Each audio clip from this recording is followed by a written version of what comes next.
Hello everybody, here's another example of manifestation where you basically put out a wish to the universe or the neutral field, whatever you want to call it. And mine was for some tea light candles, which I got, and some alpine flowers, and we got these beautiful rock roses. And I also spotted a geranium, probably not the ideal combination because geraniums take a lot of water, whereas the rock roses are more, as the name implies, grow in rocks. And there's something very satisfying about actually selecting the rocks and just using what you've got. Plus a bit of compost in there. Just a little feature to go around my chair, and sort of a mirrored version over here. They're interesting things, rock roses, and perfect example there. Contains the golden spiral, the golden ratio. That sort of implies something from that. Incidentally, this is a yellow melon that's been hollowed out, and it's got nutrients, so it makes a bowl, and it's obviously surrounded by the rock which I've put round it as well. So we come on to the actual point of this video. It actually connects in with those rock roses. So we take a word like stellar, which is associated very much with things above, hence the word constellation. But stellar, let's examine that word. It's very similar to the description of that glyph, the writing under the paws of the pharaoh, and the story that goes with that. We're not going to get into that. Suffice to say, that's called, you've got a stellar, you've got a stela, then you've got, we have an example of it here, you have good old steel, which is being used as a tent post. And of course, if you change the second E to an A, you change the spell, you then have the implication of when you steal something, as in theft. Then there is also an expression in the UK, often used when one person is trying to coerce somebody else to go along with a plan. It's like, oh, go on, it'll be a steal, implying it'll be easy with a minimal risk. So you've got 5 completely different meanings to basically the same root word. It's a funny thing with language, but it also works the other way, that you can have many words that inadequately describe the same thing. So if I was to say to you holograph, holographic universe, simulation, biocomputer, they're all basically inadequate terms to describe this reality. Personally, I would just go with the word reality. But to give you a sort of visual to sort of put this with, I mean, I tend to call this either a matrix or a biocomputer, or totally interchangeable words, but meaning the same thing. Because there isn't an actual defined word for this. But to give you a sort of a analogy, think of those alien films.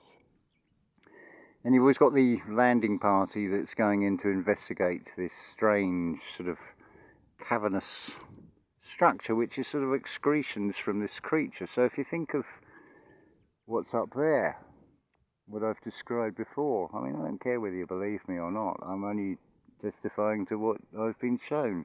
It's almost like a steel grid girder system, a bit like shown on the United Nations flag, but obviously more intricate. But if you think of it like in those alien films where you've actually got a living metal. So when I'm talking about simulation, holograph, anything like that, just bear in mind that they're just inadequate terms to describe the same thing for what there is no real singular word for, but or just call it reality. But your interaction with it, whether you just go with the five senses, if you go with more. I mean, personally, I'll give you a personal testimony on this one. We go back to the 420, big celebration day. But we need to go back to one day before that, to the 19th, and possibly even the 18th. Cosmo was coming back to life, getting more lively, looked to be healing himself. And he'd go for a wander. He'd walk all the way round, he'd go down there on his own, down this pathway. But on that final day, the 20th, he only went down the first little step there to about here and just surveyed. And then obviously the next day his spirit left, but from the physical body, but he didn't actually leave. I'll show you something else. This is just something that I witnessed from this. So here we have a pear tree, and over the last few weeks it's blossomed and it's changed every day. And on that Friday, all the blossom's gone. But what I think I understand is a magnolia tree, that has come into full bloom. That very much reflects what has been happening. Yeah, so my testimony basically would be to say that whilst Cosmo had left his physical avatar, his body, his spirit stayed on. We had very much welcome rain, all from sort of midday onwards. It was a bizarre day. Earlier in that day, there had been a herd of maybe 30 cows had been drove up the road. The old traditional method. It could have been done 100 years ago, apart from the motor car at the back.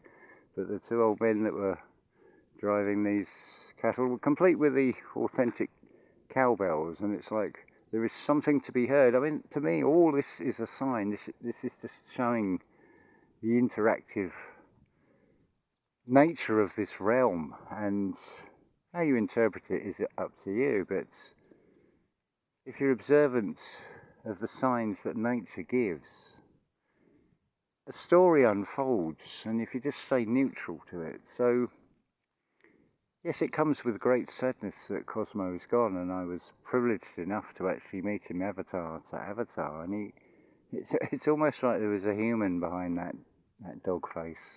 His spirit will be back, I'm sure of it, and same as Julia thinks as well. And maybe he'll come in a two-legged or a four-legged form, who knows, but it's as if on that last day he'd looked round and thought, yeah, they're going to be okay, but I'll put my energy into giving them some much needed rainwater. So everything is just now springing up, coming to life again. The next video I'll show you how to create framework for vines in difficult terrain, something slightly different. Anyway, I'm going to say love to you all. Just wanted to get that off my chest, give my thoughts on things. Yes, there is always a sadness with this physical reality. When something goes, there is a feeling of loss. But if you can see the metaphysical and the balance of its unconditional love, especially when it's a cat or a dog, when they give up their life, there is something happening in the unseen that the five senses can't detect, and it's actually something very beautiful. And Cosmo's energy he's put body and soul, you could say, into this land. He is very much still a part of this land. You could even say we could call this a cosmopolitan paradise, to give it a new terminology. Anyway, just a few thoughts there. This is going to get rather long otherwise, this video. So I shall say love to you all, and have a beautiful, beautiful day wherever you are in the world.